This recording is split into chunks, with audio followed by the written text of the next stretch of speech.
The Telecoms index on the JSE has returned just under 10% year to date, with Vodacom the biggest gainer in the big three, up over 20%. Joining us for more analysis, David Lerche. He's from Avior Research. Welcome, David. The Vodacom's performance outperformers within the sector, but I suppose it depends on the base from which one is calculating that. What's the reason for its relative outperformance? I think effectively the South African mobile phone market has just grown really nicely. It's pushed deeper than certainly a lot of people thought it would in terms of lower income subscribers. And also we've seen continued strong growth out of the data. And then of course, Vodacom doesn't really have anything to do with its money apart from give it back to shareholders as dividends. A very interesting scenario, David, because there's only obviously in the mobile space really. Telcom's got a mobile arm, but it's very small in relation to Vodacom and MTN. The fund managers I speak to are completely enamored with MTN. They love the story, the exposure to the emerging markets. What's your take in terms of your recommendations you're making, choosing between the two at this point based on the valuation? Certainly at this point in time, Vodacom is working on a higher valuation from both a price-earnings ratio as well as a enterprise value ratio. So there, Vodacom looks more expensive than MTN. Remember also that South Africa, pretty much everyone who wants a cell phone has one. You know, MTN is much more focused on the rest of Africa, most particularly in Nigeria. There, only 60-odd% of people who want a cell phone have one. So there's a lot more room for organic growth there, and that's really, I think, what's keeping fund managers happy. So would it be fair to say that in terms when you look at a Vodacom and it's a nice big dividend payer, and you look at the business model of MTN, that if you use very broad definitions, Vodacom would be a defensive dividend paying stock, whereas MTN also very good dividend at the moment, but much more oriented to still growing quite aggressively in the next few years? Certainly I would agree with that. I would say they're both defensive stocks from a broader market perspective. MTN certainly, though, within the telecom space, much more aggressive from a growth perspective. But you're not really going to see 20-30% growth a year out of MTN from an earnings perspective. And in terms of the geographies that they operate in, obviously we've, well, when I say we, the press, have written quite extensively about some of the issues facing MTN in terms of tenders that they'd won in Iran and perhaps other places. What's the official line? How's that process that the company is going through at the moment? How's it going, and what are sort of the end results and the timelines that would expect to address some of the questions that have been raised about the tender in Iran, for example? Okay, I think firstly, it's still very early stages. Turkcell has made some accusations against MTN. They are suing them in an American court for actions that allegedly took place in Iran and South Africa. So quite where the Americans fit in, I'm certainly not sure. Yeah. And MTN management's line is twofold. Firstly, they say that they're not guilty, and secondly, they say that the American courts certainly have no jurisdiction. This matter was tried in Iranian courts some years ago and promptly thrown out for a complete lack of evidence. At this point in time, having read the court documents, there's very, very limited evidence of any wrongdoing by MTN as a company. But right. Time will tell. The thing is, how do your clients, I mean, you're obviously covering these companies. Is this something that your clients in the fund management space are asking you about? They're asking about this issue, whether it's crossed over into other tenders that the company might have won? Is it really on the radar of the big institutions? It was on the radar very much so earlier this year when the story was new and we didn't have certainly didn't have the information we have now. I think now everyone's accepted that whatever happens will be a very long process, and you know these sort of cases take many, many years in the US courts, if of course they get jurisdiction in the first place.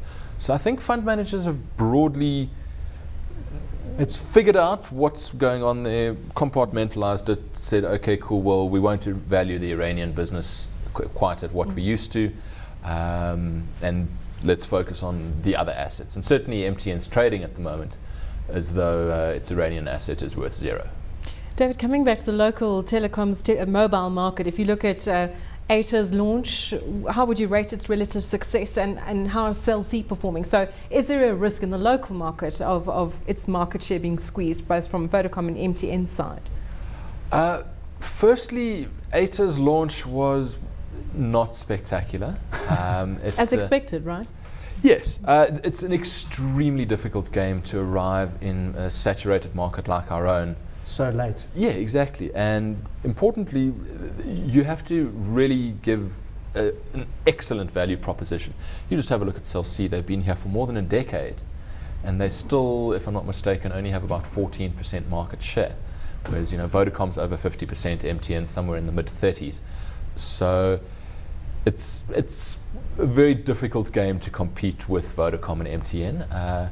What's interesting is we've seen a lot of sort of headline activity from Cell C over the last few months, dropping prices, certainly pushing their marketing side of it, dropping the cost of international calls, and overall making it a lot simpler since, of course, Alan Craig came to be in charge there, who, of course, was in charge at Vodacom originally. He's made it a lot simpler, but really what we're hearing from both Vodacom and MTN is that they're not losing market share, despite the fact that Cell C is pricing lower. That's very interesting, because I know that Alan Craig was very highly regarded at Vodacom while he was there. So in other words, just to translate that to investors, you wouldn't be buying the shares of Cell C at the moment? I would never have been buying them, and I certainly wouldn't be buying them now. That said, it's still far too early to tell. This is a huge consumer area. It takes quite a while for these things to play through. Most of us, or certainly half of Vodacom's revenue comes from contract subscribers, where people are contracted for 2 years. So give it time, but in general in the telecom space, if you're not the number one or number two operator, stay away. Okay. Generally speaking, how do you rate Telkom's performance? I think so far it's been the dog consistently in the market. That's the feeling. It's a dog. I think even the value investors have steered clear. I think we had some good news. I think earlier this week they're now testing the high-speed bandwidth, and I think it's the first time I've read anything positive in the last so many years on Telkom. They're moving in the right direction. They are moving in the right direction. It's a long road, and be careful. Everybody hates Telkom. Be aware that the fixed line business is still a great business. It doesn't have growth, no.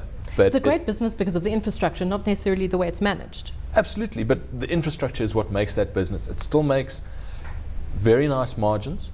It still makes somewhere around 7-8 billion rand a year of cash profits. Unfortunately, though, those are all have to be reinvested back into the business, which is why they've suspended the dividend. If they were not trying to run ATA as a startup, the share price would be a lot higher than it is now. Moving in the right direction, but data is a more difficult game, and of course they've got a lot of competition from the mobile operators. David, the fixed line at Telkom is the jewel in the crown, but I understood that with the arrival of Neotel and the activities of the likes of MTN and Vodacom, that they were really starting to encroach on that fixed line space. Is that not the case? Neotel has suffered a similar fate to Cell C, in that they have certainly not achieved what they originally planned to. It shows you just the value of being the biggest player in the industry. So I think Neotel's got somewhere around 10% market share at the moment. What Vodacom and MTN have done in the fixed line space has been very specific targeted stuff, where they will offer solutions to a specific business that has access, because they have a lot of fiber optic cable around the country, and that will obviously run past certain businesses, and they can offer them really great high-speed internet and certain solutions on that basis. But Telkom hasn't lost nearly as much market share as people think. David, to close off with, then, just to be clear, what's your stock pick from the telco sector, if you are comfortable indeed to be buying in this space? Certainly I am. MTN for me is the way forward. Vodacom, while you've got great dividends in the short term, I remain quite scared of the long-term story, given that our market is now saturated.